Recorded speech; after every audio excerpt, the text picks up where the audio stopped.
আসসালামু আলাইকুম, রূপা রান্নাঘরে সবাইকে জানাই স্বাগত। আজকে আমি তৈরি করব রাঙা আলু বা সেঁক আলুর ল্যাংচা। এখানে আমি 500 গ্রাম লাল আলু নিয়েছি বা সেঁক আলু, যেটাই আপনারা বলুন না কেন। আমি ধুয়ে পরিষ্কার করে নিয়েছি। গ্যাসের চুলার মধ্যে আমি একটা হাঁড়ি বসিয়ে জল দিয়েছি। জলে দিয়ে আমি ভালো করে সেদ্ধ করে নেব। আপনারা ল্যাংচা তো অনেক রকম করে খেয়েছেন, একবার এই রাঙা আলুর ল্যাংচা বানিয়ে খেয়ে দেখুন কেমন লাগে। আর ভালো লাগলে আমাকে জানান কেমন হয়েছে। আর আমার চ্যানেলটিকে সাবস্ক্রাইব করে আমাকে সাপোর্ট করুন।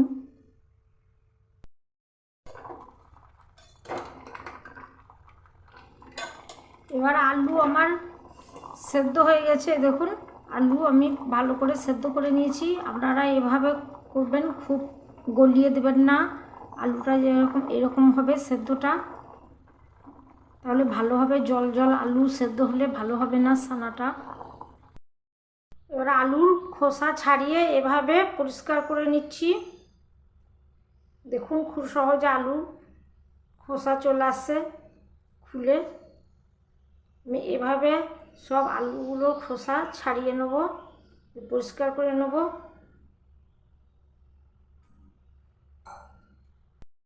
চামচ দিয়ে আলুকে এভাবে আমি ম্যাশ করে নিচ্ছি। আর আমি দিয়ে দিচ্ছি 1 চিমটি হিং, দিয়ে দিচ্ছি সামান্য 1 চিমটি লবণ, আর দিয়ে দিচ্ছি সুজি, 50 গ্রাম সুজি।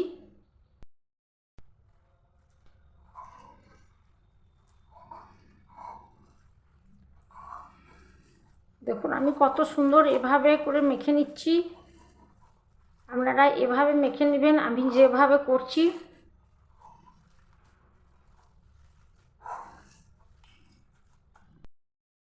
আমার আলু মাখা হয়ে গেছে। এ দেখুন কত সুন্দর করে আমি মেখে নিয়েছি। হাতের মধ্যে এভাবে মুঠি করে আমি দেখিয়ে দিচ্ছি। মুঠা বন্ধে যাচ্ছে তখন বুঝে নিতে হবে আলুটা মাখা হয়ে গেছে। এই দেখুন এভাবে খুব পরিষ্কার করে আপনাদেরকে আমি বুঝিয়ে দিচ্ছি। আমার এখানে 500 গ্রাম আলুর জন্য আমি এখানে 50 গ্রামের মতো সুজি দিয়েছি। একটু কম বেশি হতেই পারে, আপনারা আপনার আন্দাজটা বুঝে নেবেন কেমন লাগবে। আলুটা সেদ্ধ করার উপর ডিপেন্ড করে। একটু জল জল করে আলুটা সেদ্ধ করবেন না, একটু টাইট টাইট করবেন, তাহলে সুজিটা কম লাগবে। জল হয়ে গেলে সুজির পরিমাণ বেশি লাগবে। আমি এখানে সুজি দিলাম, আপনারা আটা দিয়েও তৈরি করে নিতে পারেন, ময়দা দিয়ে। এবার আমি হাতের মধ্যে একটু একটু করে এইভাবে লম্বা করে নিয়ে লম্বা শেপে এরকম ল্যাংচা আকারে এভাবে গড়ে নেব। আপনারা সাইজটা ছোট বড় করতেই পারেন, আপনারা আরও বড় করতে পারেন। আমি মিডিয়াম সাইজেরই করছি, খুব ছোট করছি না, খুব বড় করছি না। এভাবে আমি সবগুলোকে তৈরি করে নিচ্ছি। খুব সহজ, চোখ বন্ধ করে যে কেউ করে নিতে পারবেন। এই দেখুন আমি এইভাবে সবগুলোকে গড়ে নিচ্ছি। এবার কড়াইয়ের মধ্যে আমি দিয়ে দিচ্ছি পরিমাণ মতো চিনি, দিয়ে দিচ্ছি একটু গাওয়া ঘি, ফ্লেভারটা খুব ভালো হবে। দিয়ে দিচ্ছি এক থেতো করা এলাচ, আর দিয়ে দিচ্ছি পরিমাণ মতো জল দিয়ে একটা রস তৈরি করে নিচ্ছি।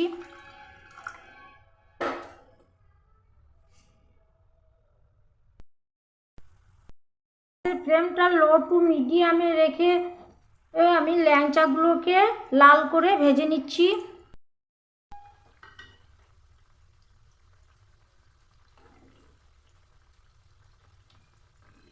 দেখুন আমি কত সুন্দর এভাবে উল্টে দিচ্ছি। গ্যাসের ফ্লেমটা সবসময় লো আর একটু মিডিয়ামেই রাখবেন, বেশি হাই ফ্লেমে করবেন না। হাই ফ্লেমে করলে পুড়ে যেতে পারে, মিষ্টিগুলো ভালো ভাজা হবে না।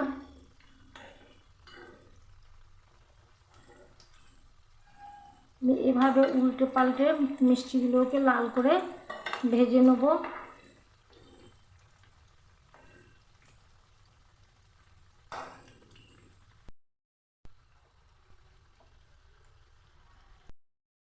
দেখুন বন্ধুরা কত সুন্দর আমার ল্যাংচার কালার চলে এসছে। আমি আর একটু লাল করে ভেজে নেব।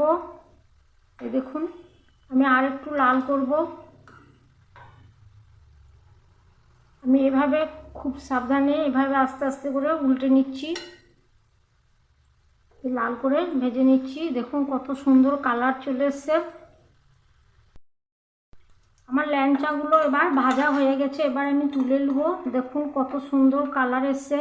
এর থেকে আমি আর কালো করব না, আমি এই ধরনের একটু লালচে লালচে ভাবই থাকবে, এভাবে আমি তুলে নিচ্ছি।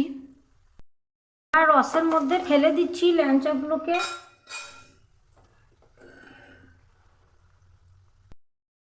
দেখুন কত সুন্দর আমার ল্যাংচাগুলো তৈরি হয়ে গেছে। ল্যাংচার ভেতরে রসও ঢুকে যাচ্ছে। রসে ফেলে ল্যাংচাগুলোকে কিভাবে তৈরি করে নিলাম, আপনারা অবশ্যই এরকম করে করবেন।